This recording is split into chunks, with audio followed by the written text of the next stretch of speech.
મિત્રો તમને ખબર છે કે હમણાં 2 દિવસથી ઘણી ગરમી પડે છે, તો આપણને જેમ તરસ લાગે છે એમ પક્ષીઓને પણ તરસ લાગતી હશે.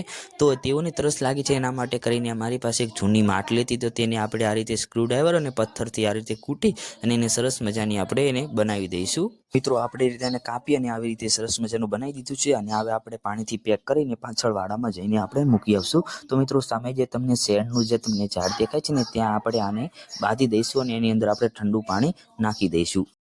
તો જો મિત્રો શેરના ઝાડ નીચે આ ગઈસરનું બાંધેલું છે, તો ત્યાં આપણે છે ને હવે સરસ મજાનું એને મૂકી દઈશું અને એની અંદર આપણે ઠંડુ પાણી ભરી દઈશું. તો જુઓ મિત્રો આપણે આ રીતે આને સેટ કરી દીધું છે, અને આપણે જો છાંયડો સરસ મજાનો છે એટલે પાણી ગરમ થવાનું પણ કોઈ ટેન્શન છે નહીં. હવે આની અંદર આપણે પાણી નાખી દઈએ અને પાણી નાખી અને આને પૂરું ભરી દઈએ, કારણ કે આપણે ફ્રીજનું પાણી પીએ છીએ તો બચારા તે લોકો જાય ક્યાં, તો આપણે એના માટે કરીને પણ આટલી આપણે સેવા ન કરી શકીએ. તો આપણે જો સરસ મજાનું પૂરું ભરી દીધું. બસ તો મિત્રો આજના વિડીયોમાં આટલું જ હતું. મળીએ એક આપણે નવા વિડીયો સાથે, અને આ વિડીયો કેવો લાગ્યો કોમેન્ટની અંદર જરૂરથી જણાવજો. Tata bye bye.